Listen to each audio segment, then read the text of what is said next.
basically, for the 5 minutes whilst you weren't online, Mm, we was sort of like getting into the flat Earth thing, mm, and Patrick, you see, this is the curious thing. When we're coming together, we've got these minds that are of a similar development, similar experience, and assessment of the world, and we're concluding the same thing, that it mm. doesn't make freaking sense.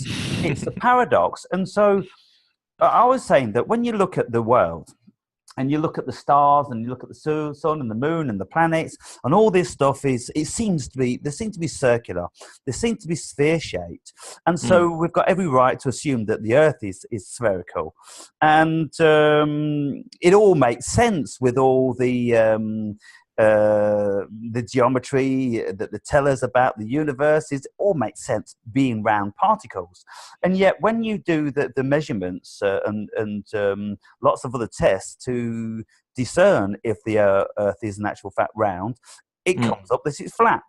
And the one that you can't actually get out of is that the people have been doing tests like standing on a canal very, very flat, very, very long, long, long, long, long, long, long, long. And so mm, one stands in a boat at one end with a theodolite or a telescope, and the other one goes there and is standing there with like a theodolite chain boys meter stick, mm, and they can see that he's gone. He's measured how far he's gone. He's gone 3 miles up this canal. mm, But the math says that the Earth's curvature goes down 8 inches every mile. And mm. so, therefore, then you would assume, well, you do the math, and then you wouldn't be able to see, say, like 18 inches off his feet, but he could. Yeah, I saw videos on YouTube too with very cameras with very extreme zoom when they still could. The boat was away on the horizon, but you could still zoom and you still see the boat. But other people that say, of course, that's a reflection of the atmosphere, but. I don't know if the Earth is flat or not. I think it's, to be honest, it's more of a distraction. I like to talk about it and philosophize about it, but it's more of a distraction for me. But still, from my own experience, I just took a flight to Bulgaria once, and to be honest, as I looked out of the window, everything was flat. I never saw any curvature of the Earth. So I don't know. And the funny thing is, even in the community the 2 weeks ago in the greenhouse, I'm most of the time in the garden team, and there's one guy who was totally, yeah, the Earth is flat, and I say, yeah, maybe, I don't know, but I think it's more spherical, but I don't know. And Rohir, the other guy, a Dutch guy, was like, no, I think you know that theory too. He believes the Earth is like a donut shape. I think you Right. heard about that Yeah, too. yeah, And he talked, as I talked about him a lot, he had a lot of funny examples to where even I thought, like, yeah, that makes, in a way, it makes a little bit sense how he explained it, but still. There's so many theories about that, like the Earth is spherical, the Earth is flat, the Earth is like a donut shape. It's, I don't know, it's, for me, to be honest, it's more like a distraction to talk about these things, but because does it really matter? Is it a donut shape, is it flat, or is it a sphere? I don't know. It's not really matters to me at all, to me, well, really. I like to philosophize and talk about these things, not yeah, because but it's beautiful philosophy. But the way I mm, look at it, and I can emancipate myself from any of the bewilderment, any of the anger, any of the doubt, any of the human emotions, which mm. these flat earthers, they get really, really angry Yeah, because it means that, God's created this world and they're trying to lie to us about God. And then it's a case of, oh, goodness me. So you want the world to be flat and you want to believe in a God. Well, I mean, that's a belief system. So just if you ever do prove that the world is flat, then you've got to prove that there's a God, because just because the world's flat and it says it's the 4 corners in the earth, that ain't no mm. proof that there's a God which created it. So you know better off, people. So don't waste your time. unless you enjoy it. But what I do is Chris, I eclectically pick many other things that we look at, and I say to myself, okay, then look, we can look at the flat Earth and we can say, is it flat or is it round? I say it's both. How many people have you heard say that it is both? Because you sound... Just you and one other guy on YouTube says that. Really? Okay, because I'd like to know why he thought it is, but it seems like it must be we're coming from the same position. You see, everything else in this universe, Chris, is a paradox. If you look at yourself, we absolutely would swear blind. Most people in the street would swear blind that we exist. We're a human being. Look, this is solid, this, that, and the other. And then if you take them by the hand and you lead them in front of a computer and you show them videos of the best physicists, quantum physicists on the planet, and you get them to listen to what these physicists say, the world does not exist. There's no corporality. There is no tangible world. There's no out there. There's nothing. It's all dream. It's all imagination. If you confronted them with that, then I wonder how they would feel. Would they be in absolute denial about it? And then if you see, if you look at this, Chris, if you look at the biggest brains on the planet telling us that we don't exist, and you're afraid of that, then of course you take objection to it. But if you're not afraid of it, because you see the way I look at everything like this, if a meteorite hits the Earth and this, that, and the other, the party's over for everybody. Yeah, I totally agree with you. That's why I really. What's the point in feeling emotional about it? Because everybody is in the same boat.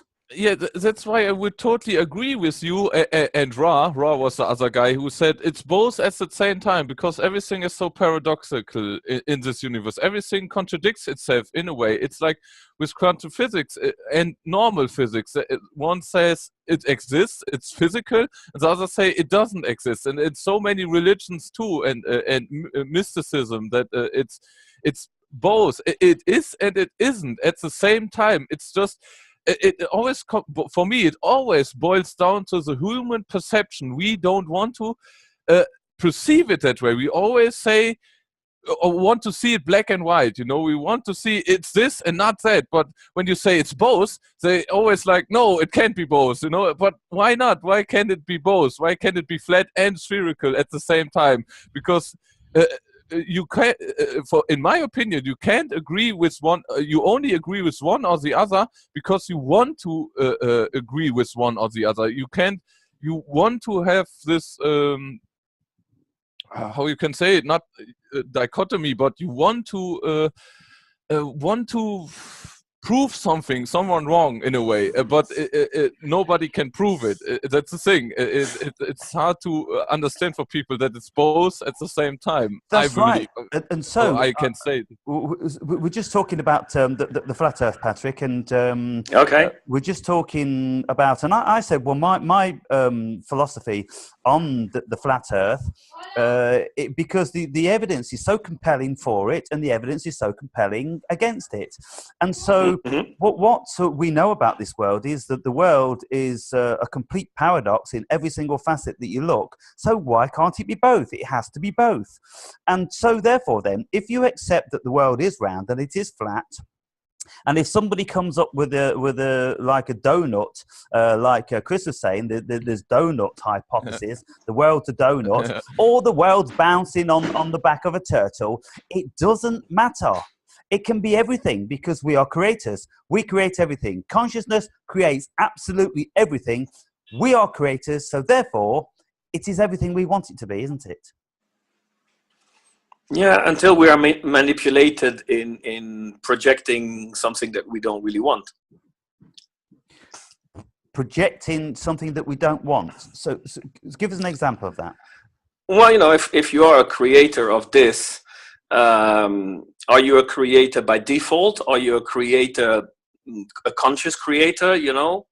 If you look around you and you see how certain parts of the world are dreadful places where, you know, I mean, we are fortunate we live in peaceful countries with normal lives. But, you know, if you look around you, if you look at the news and all these stuff, you can clearly see that, you know, each part of this so-called globe of Earth has very different experiences, and some of these experiences are not very pleasant. So that raises the question, you know, are we masochists, and have we chosen to come and experience suffering and torture and all these horrible things? Or are we in a simulation where someone has hijacked our capacity to create in order to create a very different something that we initially wanted to create? And that's where the whole other aspect of, within the simulation, all these characters like the Illuminatis or the Freemasons, or all these kind of secret societies that all operates within symbols and numbers. And we all know that computers work with symbols and numbers. So, you know, why do they have all these sacred numbers, sacred geometry and symbols, and you know, it's all interconnected at some level.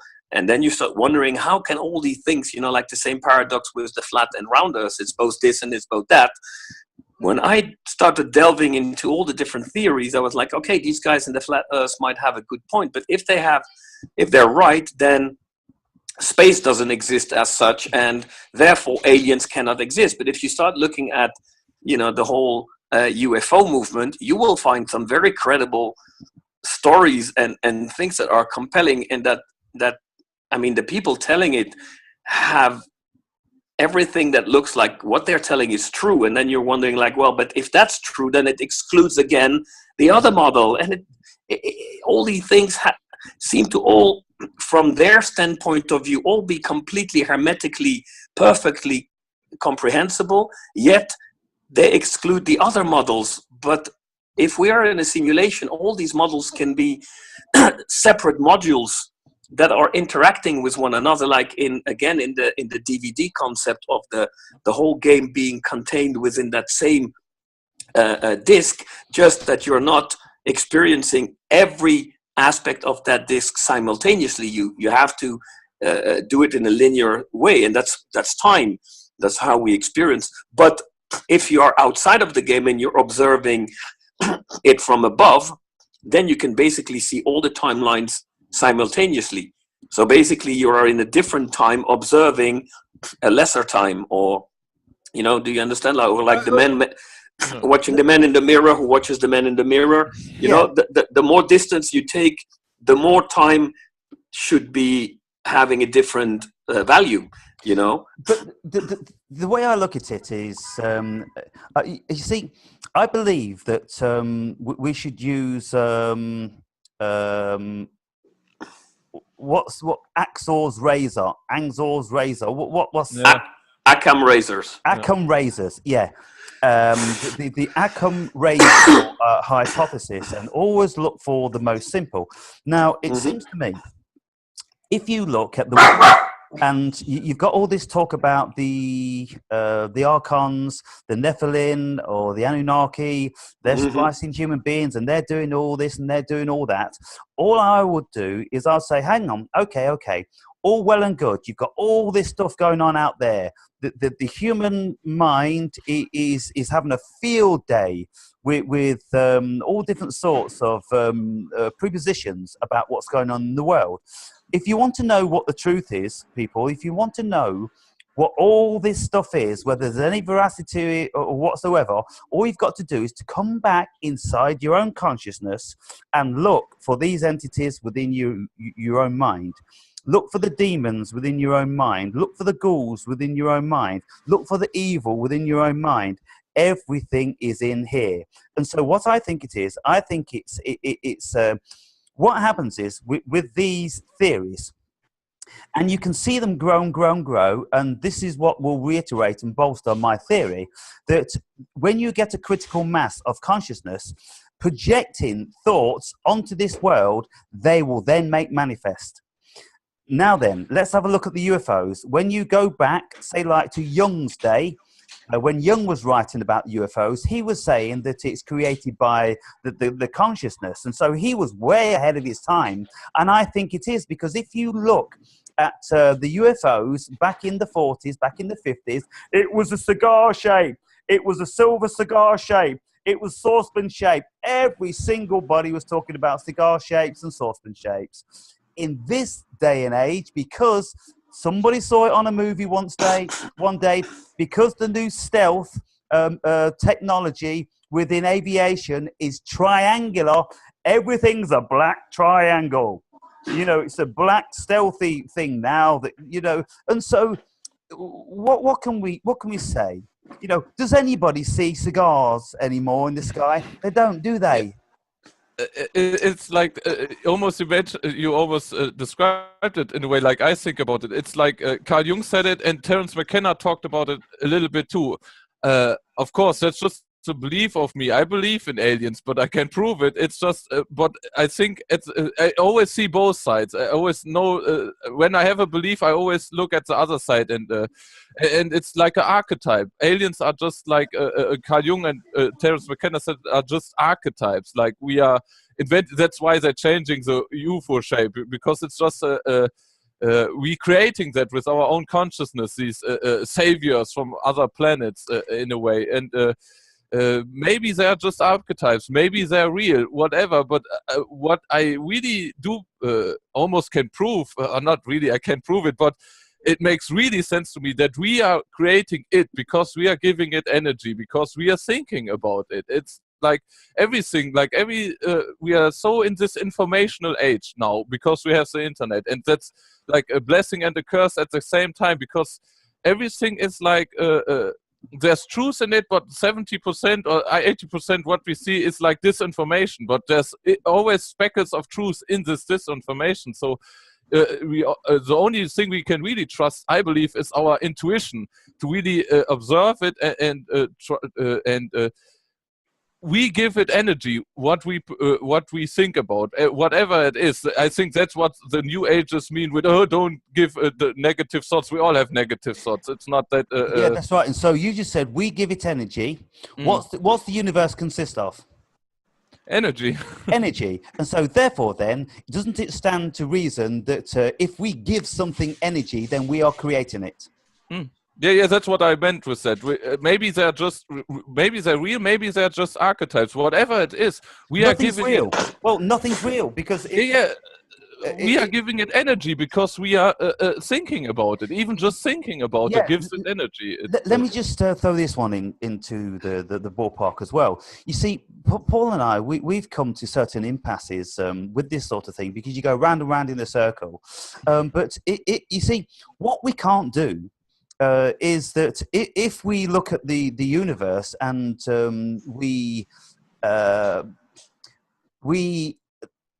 have an inference because we've been told by our cleverest people that the universe doesn't exist in a material form, then it's only energy, then surely that we have to stay with that premise. Because if we don't stay with that premise, then what we'll do is we keep bouncing back into the non-reality.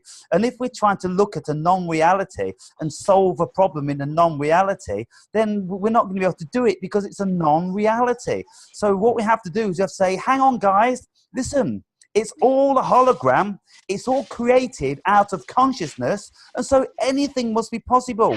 Surely, end of story.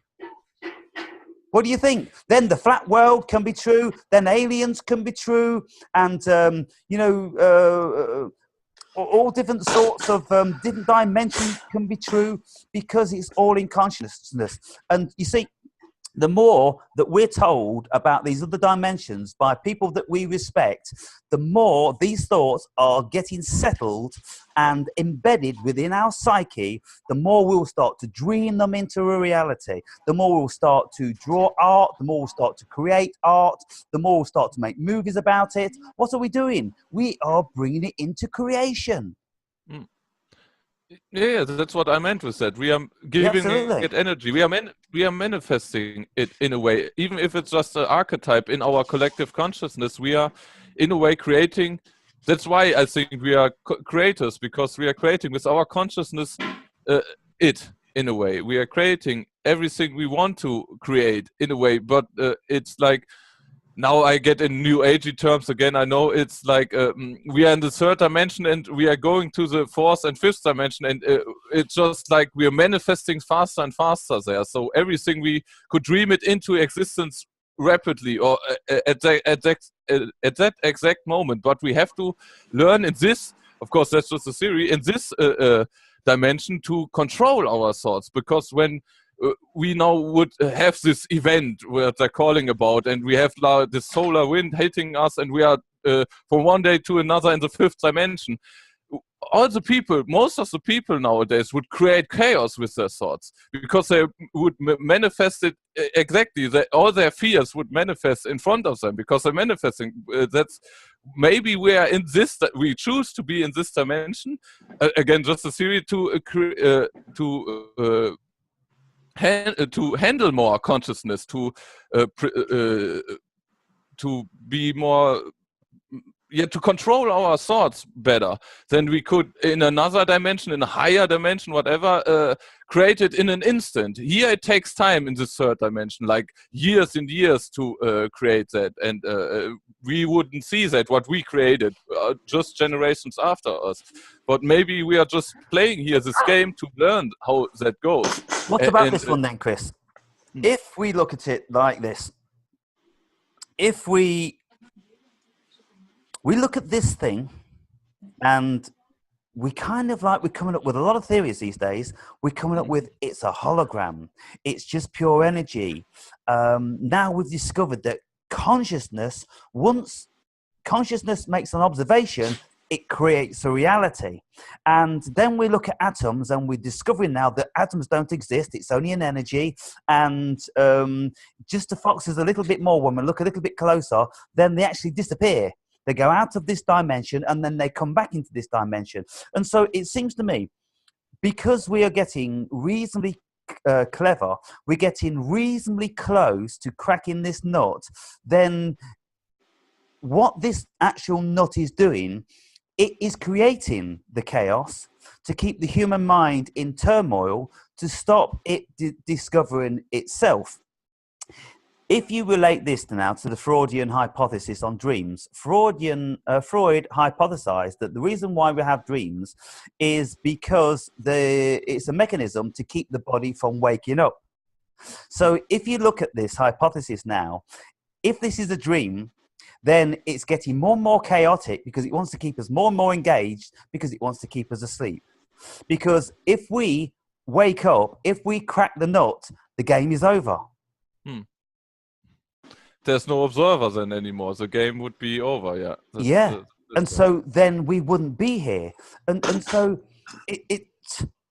it seems preposterous, but the world is preposterous, isn't it? And we can't find right and wrong. We don't know what true is, and we don't know what false is, because they all seem to play an equally valid part in whatever's going on. And when you look now at the state of our politics, the misinformation, the disinformation, it seems to me that the human consciousness has been confused, whether it's been confused by another entity, by the people at the top of the pyramid, or whether our consciousness is doing it to ourselves, because we are starting to learn more and more and more, and we've got more fingers in too many pies. 100 years ago, we couldn't have all these fingers in pies. You know, the very wealthy of us and educated and fortunate, we could go to a library and we could take a book out, and we could be respected and responsible agents that were going to take that book back. You know, how many people wouldn't take the book back? And so therefore, they couldn't be trusted. And so they wouldn't be privy to the information. The only information they'd be privy to was the stuff that's been spoken about down the local tavern. Now we can go onto this YouTube and we can look at all of the so-called history for forever on this world. And it's so dichotomous, it's so contradictory, it's confusing. And so it's bringing about a chaos in our minds. And this is why people are dropping like flies to psychotropics, because they just can't think, because there's nothing to believe in anymore. And this is the thing that Nietzsche says when he stated that God is dead. Then what he was saying basically is that the belief system, because we don't have that narrow parameter of belief, an anchor to go towards, to work towards with our lives, because it's the two world hypothesis, you see, because if you want to keep this world contained and orderly, then you have to have the belief system of another world after. If you're good, if you're bad, then you go to hell. We don't have that anymore now. And so anything's game. And so what have we done? We've invented aliens and space creatures and all this sort of stuff, which has just gone wild. Yeah, again, you can explain that with the, if you go back to the gaming, on all the things that you guys just discussed. I was fortunate enough to start gaming when we still had the 2D video games, you know, the Pac-Man and the Space Invaders and all these very linear games where basically you would be a character, but the character was very limited to a script that was predefined, and you could not do anything. You know, you could not say, well, I want to make a right turn. If that was not in the script, then there was no right turn that could be made. Now, the new generation games now with the virtual reality is completely different. They have created a simulated world around you which contains all the potentials, and you, the gamer, when you enter the virtual reality, if you make a right turn, you will have a very different experience than another gamer who will at the same junction take a left turn, because now the game encompasses all the different possibilities, and the gamer, the player, is actually going to create the new environment around him. Now, if you extrapolate, which is already in existence now with the today's technology, how it will look like in 100 years from now. Now, if in 100 years from now that technology, what you already see today, is pushed to the limit, what tells you that we are not actually in some similar simulation that was invented a few thousand years back? You know, you can, once you can agree on the fact that it could exist in the future, you have to take in consideration that since time is not a real concept, even by science definition, the whole computer simulation, and I don't like to use the word computer because computer is something we've invented in the simulation. So I want to see it as an organic simulation, because we tend to look at simulation like something mechanical, because that's what we experience in our reality. But the bodies that we inhabit are organic robots. You know, everything here is of organic nature. Now, when you are in a virtual reality, you can enter a virtual reality game where tomorrow you'll be, you know, like in the movie Avatar, you'll be a blue being on a planet, and you will have very different sensations of how to move about, how to, your strengths will be different in the virtual reality, while your body is actually maybe lifting something very light in the real world. You will experience it in the virtual reality as being able to lift a car, you know, whatever.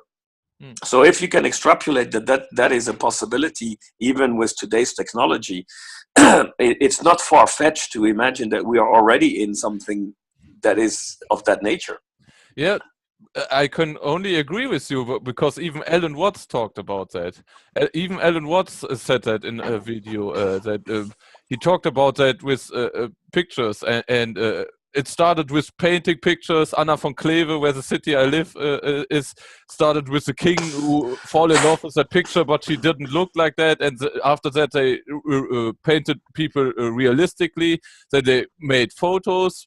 After that, they created realistical photos. Then they created the TV, and after the TV was a video game. And even he goes after the hypothesis, maybe they created in the past a simulation where everything is like, you feel everything. It's like reality. It's like more and more realistic. We want to simulate reality. Why ever humans want to do that, but we really want to do that. So in our collective consciousness, and maybe we did that 1,000 years ago, and now we are sitting in that. Even Alan Watts talks about that. That's funny. That's that you mentioned that. It's a possibility. It's a possibility. We're running out of time again now. We've got about 5 minutes left on this one. This is the only thing. You see, they want $15 a month if you want. I know. Okay. And so. Well, it's okay, because for the viewer, I think it's also pleasant to be able to take some little bathroom breaks or coffee breaks in between, and not having to watch all the entire discussion. A lot of people don't have that much time, and I think, what is it, like 15-20 minutes now each session? Oh, I don't know. Is it about half an hour? Is it, Chris? It seems like. Yeah, I think so. At least 15 minutes. At least 15 minutes. I think 20 minutes. I didn't watch the clock, but at least 20. Let's see. When did you send me the email? Yeah, at least half an hour. At least. Then you just need to label them part 1, 2, 3, etc. on the website. And so, shall we do another 20 minutes then? Yeah, I'm fine, because I wanted to engage now now that we've kind of agreed that it could be a simulation. So what are the players and non-player characters, and how do you recognize them? Because it's going to get cut off any time. So I'll disengage from this, and I'll send you both a invite. Okay. See you in a bit. Well spotted. So we're back. Okay, so I'll just run over that again, because I never had record on. So what I'm saying is that it's a beautiful position for us to be in now, whereby we've all done our individual research. We are learned to a degree whereby we can think rationally, logically, and outside of our programs and outside of our bias, we're looking at it like true philosophers, what the world and our minds present to us. And it's a conundrum, because the mind will present something to us, and we think the world presents something to us. But when we get to a certain level of wisdom, we know that it's the same thing being presented to us, because they're both inside of each other.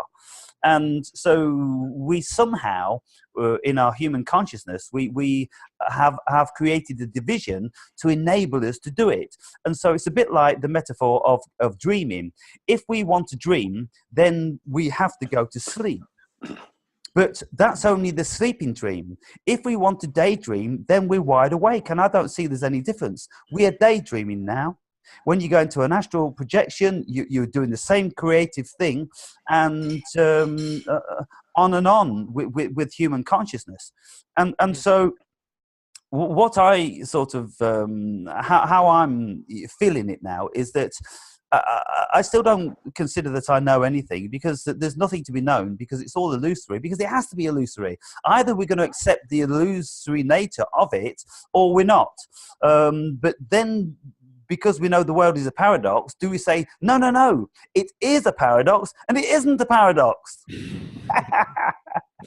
So therefore, you have a paradox inside a paradox.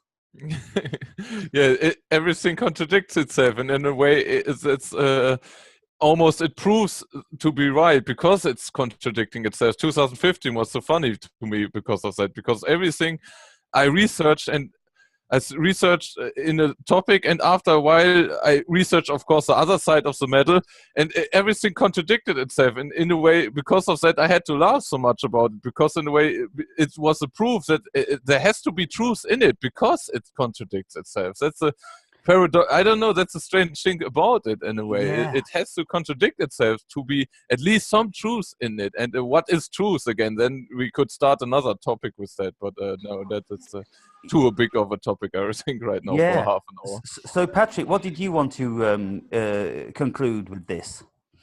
Yeah, well, it's the very simple chicken and egg paradox, who came first.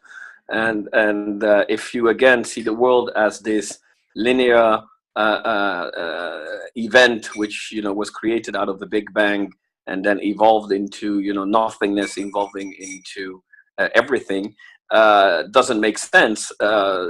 There cannot be something that has been created by nothing. So therefore, what we experience actually doesn't have a beginning and doesn't have an end. You know, even if you look at it from the perspective of a video game where you have the disc, you may think that the beginning is the outer rim of the disc, but it would be easy to create a disc reader that would read the disc from the inside rim to the outside and just, you know, adapt the head that reads it to read it in an opposite direction, and it would just work the same way. It's just that we have decided to see it from that perspective, but there is really no beginning and no end. Like, you can never find a beginning of creation and an end to creation. It's just all in a state of always being here. Now, if you bring it back to the game analogy, we talked about the aspect of, you know, entering a virtual reality today and being able to influence the game within the existing parameters of the game. Now, if you push the envelope a bit further, you can create a new layer where the player can actually start creating the environment that he wants to see. Like you already see today in a lot of games, a player will enter the game and choose a character, and then he can completely modify the character's hair color, eye shape, nose form, and completely customize his own character that will be unique within the game. Now, when he's online and he's playing with other players, the other players will see the avatar that he's created exactly the way he's created it. So he now created an image of who he is. Now, that avatar may look like a copy of him, but if he is, what often happens is these guys tend to build up some character that looks like very strong when it's maybe a skinny nerd behind the game playing. But you know, so the whole virtual reality thing is very capable of already describing a game which you would, you know, let's put on a suit that would be linked to all the nerves of your being. Now, if we say that our consciousness is not a physical being but is projected into a physicality, then we cannot talk about this like in the Matrix movie with Neo, where he is like, you know, sitting in some kind of a container and he wakes up and he has all these tubes, you know, attached to his body. I'm not thinking it's this. I think the consciousness is actually more some kind of an intelligent energy, and as such, it is put into these bodies, and then it has the capacity of creating within the boundaries of the matrix, the simulation, the scenarios that fit his own experience. Now, of course, he's going to be meeting other gamers along the way, similar to you know, a game online today, and they might meet at some point in the game and then way part to both have different experiences within the same game. Now, it's very similar to what's happening on a, you know, daily basis, where you interact with people, traveling a lot, and I know you've traveled as well, Aaron. I've always also noticed that when I would arrive to a new destination, everything is different than where I come from. The quality of the air, the way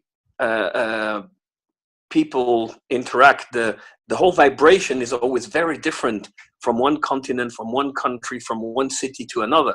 It's like every a new world that you're entering has its own set of rules, and you're just interacting temporarily with this set of rules. But you know, like London, as I told you before, everything came out of a thought.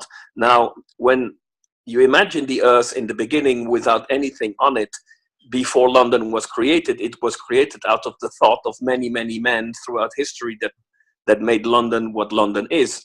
So basically, London is an entity that was created by the consciousnesses of all these people.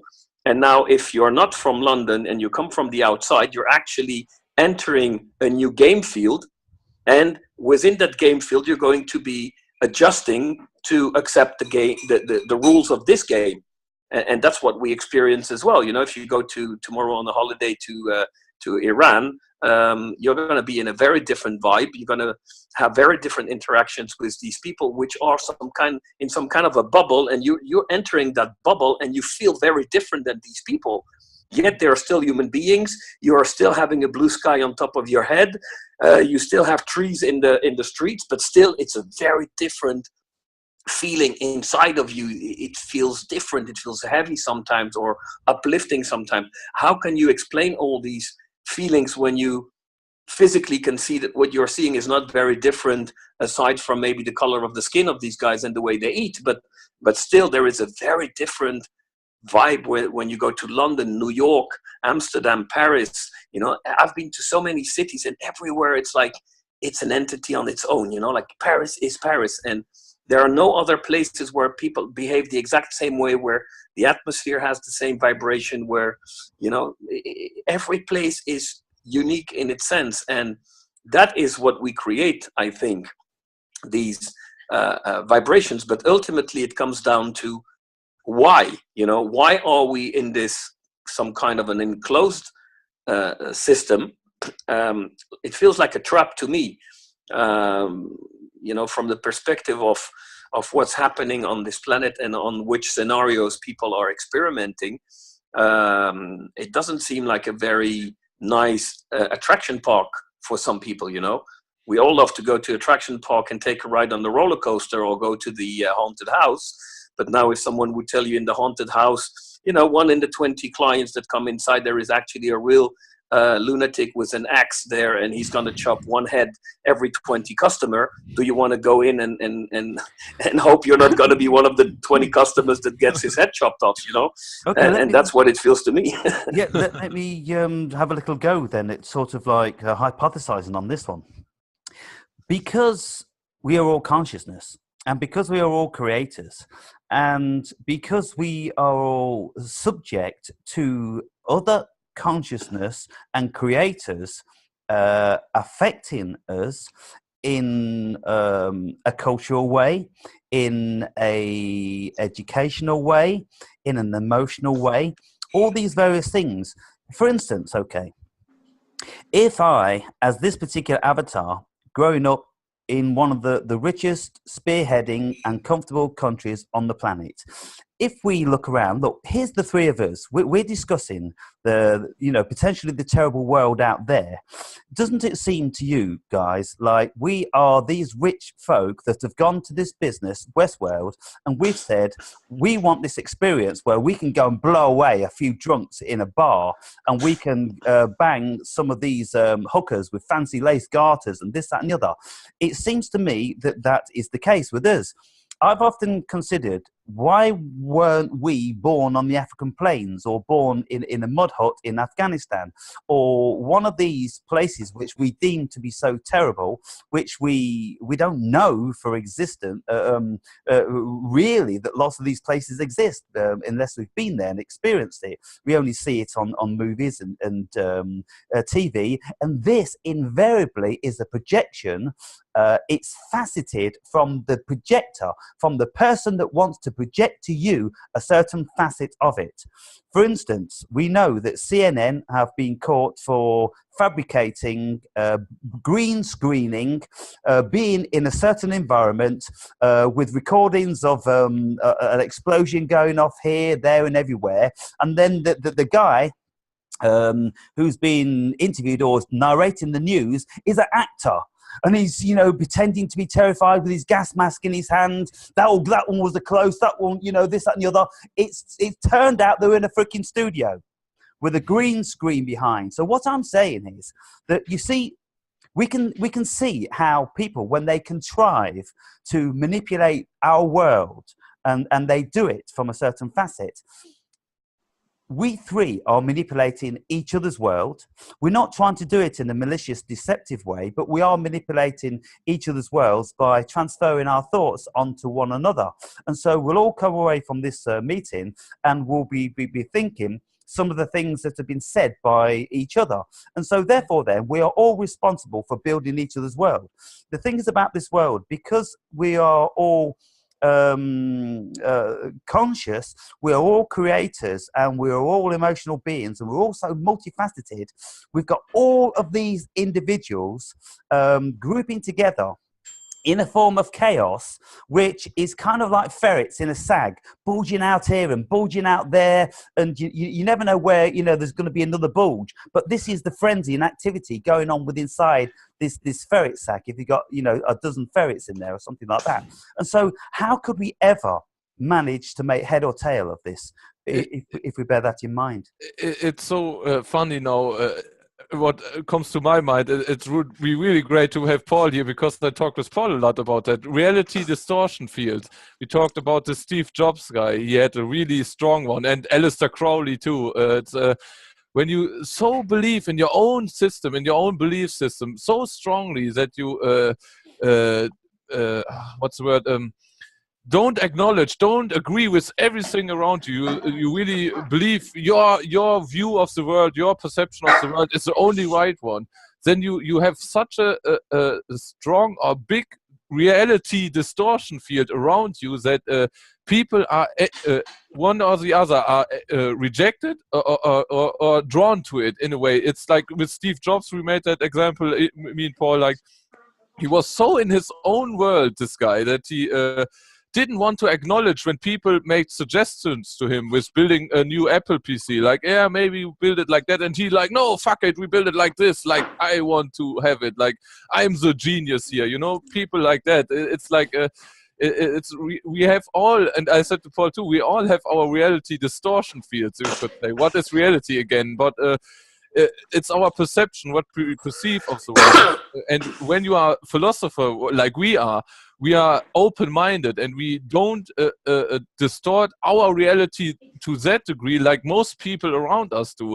They want to believe in something so badly that they distort their reality to such a degree that they have this cognitive dissonance all the time. When they see something that doesn't fit in their belief system, in their reality distortion field, that's why they're rejecting it. Of course, that's my theory, but I think that's why they're rejecting it so hardly, because it's not fitting in their system, let's say. It's in their software. But we are open-minded, and we say, yeah, maybe it's this, maybe it's that. I don't know, really. I know that I don't know. And then you are much more, your perception awareness is much, much bigger, in my opinion, because of that. Because you don't fool yourself in a way, because you don't distort your reality to that degree like other people do. Most of the people do. They don't want to acknowledge other opinions, because they have their own made or built picture of the world, and they want to cling. They've got their own movie going on, and they want to be a star in their own movie, and they don't want somebody else coming in and going, push over, buddy, I'm the star in this movie. And so we're all fighting for our own personal autonomy. This is why we're clasping on so vehemently for a reality which doesn't exist outside of our imagination. Now, picture this then. Getting back to the Westworld scenario, here we are, using this technology, we're 1,000 miles apart, and we have a level of intellect, and we've gathered up a level of knowledge which is due to the environment in which we are placed in. It's nothing to do with our genius. It's circumstances, isn't it? I mean, circumstances led me to look into my stuff. Circumstances led you to look into your stuff. It wasn't that all of a sudden we realized that potentially, oh, we're genius, and so now I'm going to capitalize on that. We've just fallen into it. But other people on the plains of Africa and in India and, you know, in the Middle East, they haven't had this facility. And so therefore then you look at them, and I ask the question, where do we draw the line between being a human being? We are at this level now whereby we are contemplating the nature of the universe. Along with the greatest of philosophers that have ever been on the planet, we have stood on the shoulders of them, and we're coming up with our own hypothesis. I wouldn't discount or underestimate the level that we're speaking at here now. And so because we are speaking at this level, then does that make us different, Patrick? And I'm going to throw the ball back into your court, because I want you to continue with this hypothesis that we're not all human, and some of us are husks, some of them are extras, whatever you want to call it, but there's only a few that have come to this game to have a go at cracking it. Yeah, for sure. I tend to believe, or again, I don't want to use that word. I tend to conclude that if you are in a simulation, you need to have players, but you cannot just count on players. You know, look at an online game. The game is created. The game allows you to do tons of stuff. You and can't there is just one have a movie with a star with no extras, otherwise it wouldn't exactly. be a star. Exactly, and it's the same with the video game. If you have one player and all the other players are sleeping, when he engages in the game and he sees, oh shit, there is nobody here, everyone is asleep, he's not going to play the game. So the game needs to have a certain amount of additional extras, features, things going on to keep the player busy. Well, that's exactly what we see in our own world, you know. Everybody is so damn busy. Everyone is struggling with time. Everyone has so many duties and stuff to do. And the funny thing is, sorry? Except us. Yeah, that's why I was going to, and I was going to say, and the funny thing is, these people who are actually in that script of the game of, you know, doing what is expected of them, cannot wake up, because they are the NPCs. They are the characters that are still looking like you and me, but like in Westworld, that are just operating a program, and they will be that person.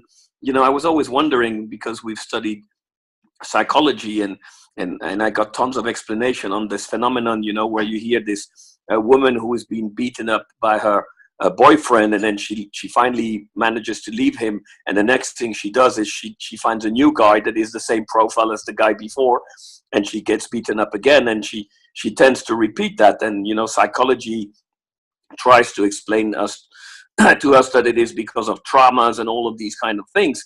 Now, if you look at it from a perspective of it's an NPC just repeating a scenario over and over again, because that's what it was designed to do. Yeah. What you will tend to see is because I've tried to, you know, you and me, when you are in these kind of position, when you learn psychology and hypnosis, you want to help people. And what I was struggling with is some people that you want to help, it's like they want your help in some sense, and you start giving them the tools, and then suddenly it's like you don't hear of them for a while, and then you bump into them again, and you ask them, you know, did they ever do something with, you know, what you gave them as a tool to, and they look at you like they don't even remember, and they will start to go into think tanking, like they're looking for data, and then they will suddenly look at you and say, oh yes, yes, yes. And it's like a normal human being, when you are curious, when you get excited by something, it's something you pursue. Now, if an NPC like in Westworld is interacting with one of the gamers, like in Westworld, and the guy suddenly takes the girl to go on a horseback ride, she's going to do it, and she's going to do it to an extent where she's not crossing the boundaries that was set into her program. And initially, she will always go back to where she's supposed to go, where the scenario ends. And we're always being told, you know, that the hour of our death is already set in stone. You know, you hear all these stories from religion or from other aspects. And it's funny, because that's exactly what happens in a game. You have a scenario, and you have, now when you are a player, you enter an avatar. So the avatar already has a certain sets of scenarios, which is, you know, are you going to be big and strong? Are you going to be small and obese? Are you know, a lot of the features are not created by you, because otherwise everyone would create himself as this Casanova or this beauty queen. So to some extent, we enter inside something that is already pre-scripted, but we as souls have the liberty to change the script. Now, the people who, when you are trying to start these kind of conversation with, who will immediately go into this, what's psychology calls cognitive dissonance. That's the interpretation of psychology. But I would say, if it is not part of the script of the NPC, then the NPC will either have a bug or freeze or reset. You know, that's what an NPC does. And that's exactly what these people do. They will completely either reject the whole conversation at once and, you know, turn around and just leave you in the middle of the street and run away from you. And you're like, you know, why would someone, if I bring them evidence, not even agree to look at the evidence? And you can really see, and they say, oh yeah, it's cognitive dissonance. Yeah, okay, maybe. I never had any cognitive dissonance when some new information was presented to me. I've never experienced cognitive dissonance. Now, where I want to pick your brain on, Aaron, you as a hypnotist have hypnotized many people. Have you been hypnotized yourself? I'm not susceptible to it. Okay, it's exactly what I want to go to. The funny thing is, we know from hypnotizing that when you hypnotize someone, what are you doing? You are reprogramming this person. Now, what is it that we program? Do you think a consciousness or a soul can be programmed? Well, now, I can tell you, science tells us that about 20% of the human population, for some reason, cannot be hypnotized. Now, the funny thing is, the ratio of NPCs and players in a video game is usually 80% NPCs for 20% players, to keep the ratio happening so that the game is engaging. Now, that's exactly what I see here. It's just a thought. I'm trying to find, you know, people who have the same experience as me. I've never been susceptible to being hypnotized myself when I know how to do it to others. And I was always thinking, okay, maybe there is something different with me, why it doesn't work with me. But then I started thinking, like, wait a minute, what are we being told? We are being told that you are going to reprogram the person. Well, I'm sorry, I know that we can program a computer. Have you ever tried to program a cat, a dog, a bird, a snake? And you cannot program them. You can train them to have certain reactions, but you cannot program them like you. I can literally hypnotize someone and program him to do something tomorrow when he'll hear Big Ben noon clocks, and he will just do exactly as I told him to do. Now, how can you explain that with consciousness? You know, can we hack consciousness? Can we? Yes. Can we tell consciousness what to do, and consciousness suddenly doesn't have its own will anymore? Because that's exactly what happens in hypnosis. Well, okay then. So if we look at the whole hypnosis thing, it's a yes and it's a no, and it's you just stipulated that the facet of a control which hypnosis can have over people, and this is what the powers that be have done over the whole world. They've exercised a level of hypnosis throughout everybody's lives, that they don't have any power, that they're not this sovereign being, that they're not this eternal consciousness, and that they can't do all these sort of things that, you know, we know we can if we apply our minds to. Now, the other facet of the hypnosis is that you do not, in actual fact, exercise control over somebody, but you enable them to make certain realizations about themselves. I.e., you enable them to be able to slip into their unconscious, to open up parts of their mind which have been closed down through programs, i.e. fear and any negative connotations which the ego considers to be a disadvantage to their lives. And so this is why when people get abused as youngsters, then they would have this Freudian term of repression. And so they would repress these thoughts, and when you consistently repress them, deny them, then it gets cloudy whether they actually ever existed. Because we know ourselves that we can question ourselves, well, did I actually do that? Did I actually think that? Did I actually want to do this? Did I actually, you know, we don't know for sure. whether, unless we absolutely set our intention to do something specific, then we don't know what's manipulating us. And so when you look at the whole hypnosis thing, there's varying degrees. Why is it that you're not susceptible to hypnosis and I'm not susceptible, and yet we've both become hypnotists? I think that there's either a wolf or there's a sheep, isn't there?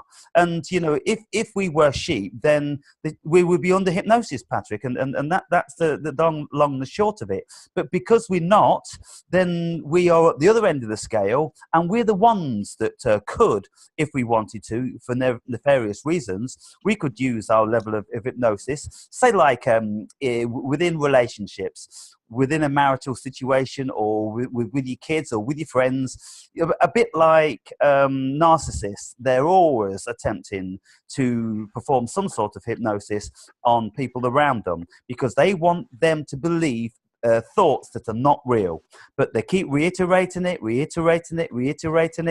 and telling the person that they're in denial and they are in actual fact a narcissist because you're not listening to me, you're a narcissist. Nobody wants to be a narcissist, and so therefore they start listening. This is the whole situation that Guy was in, and this is why his head was so fucked.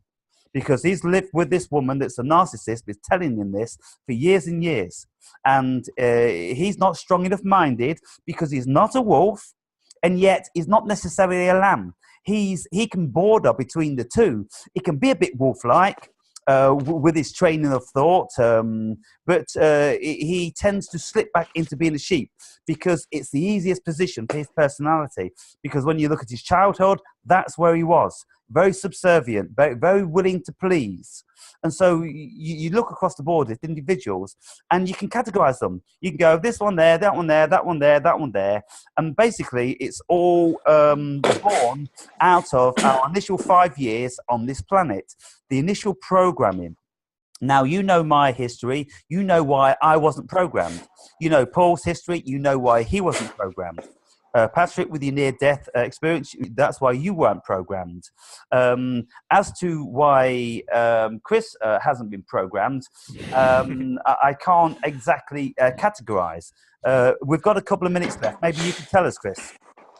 Yeah, it's funny that you mentioned that. I talked with Sarah about that on Sunday a little bit, that I always had problems with, not problems, but with authority. I never wanted that people say to me what I should do and shouldn't do. I never, it was always obvious to me that I can do whatever I want, not whatever I want, but again, I don't know, I never tried hypnosis, so I don't know if I'm susceptible to it, but that's the thing. It's funny because all you said now was so many things came to my mind that with a friend, he's a little bit narcissist where I live with, he always said that what I did with myself, I changed so much that I'm an egoist because I'm doing that. And I've said, no, that's self-confidence. That has nothing to do with egoism. And I think that's obvious for us three that for us, it's so obvious for us to see the hypnosis, what you mentioned with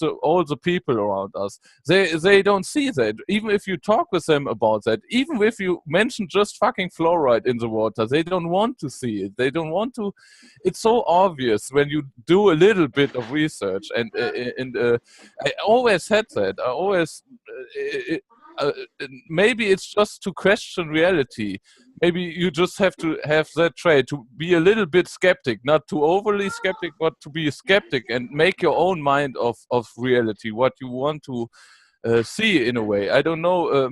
I always was like that, but after I can say after 9/11, it really changed for me because I saw that. Yeah, I felt it that something is wrong here. As I saw the towers fall, I felt it. It's not like a intellectual thing. You feel it. For me, it's like that. I feel that something. My intuition says to me, "There's something wrong here," and then I have to look at it. Most people are just fine with the official story, but I never was. I never was fine with authority. With people told me what to do or what to think. I don't know where it started, but I never had that. I never wanted that people tell me what I should think or what I should do or what I should say. I never Okay, I don't know so where. true to form, then with philosophy, we haven't concluded anything because it's not possible. And so, but what we've done is we've offered up lots of hypotheses, and we've had a great influx of energy into discussing the world about us and the creature what we are. And it's been beneficial because I'm feeling good from it, and I'm sure you two guys are. And the only thing I can say about this philosophy thing and this thing that we're doing is that if it feels good, then continue to do it. And it always does feel good. It's you know, it's not an argument, it's not a debate, it's philosophy, and philosophy is much more beautiful. It's flowing and it's exciting, and because we're not bigoted and we're not stubborn, we're not trying to prove a point, then we're not going to have an altercation, we're not going to have an impasse. At the end of the day, what we've done is we've just walked into a buffet and we've sampled a whole myriad of food, and now we're quite satiated. Thank you very much. And and so I think we're going to get cut off any minute now. Yeah, we'll do a continue another day if the viewers are interested and liked our first conversation. We'll do a follow up, right? And even if they aren't, because I don't give a damn. It was beautiful for us, and so we'll do it regardless. And we'll put the option out there of a recorded session just in case anybody has the mind. And so, on that note, then, guys, it's been absolutely marvelous. Thank you both for your time. It's been a pleasure. Been a pleasure. Really, it's awesome to talk to you always, both of you and all people I talk on the Wake and Brave side. It's always a pleasure for me to exchange these ideas, and even if it's just philosophy. And I love it. I really love it. It's always satiating for me too. Always. It's brilliant. And so I'm going to be speaking with Sarah within the hour. And I'm not sure whether it's going to be a recorded session because she's got some sort of reservations about that. But either way, we'll have a great conversation. And so I'll be in touch with you guys as and when. And so until that time, have a great evening. Both of you too. Great yeah, day. you too. Take care, guys. Cheers, Bye-bye. guys. Bye. Bye.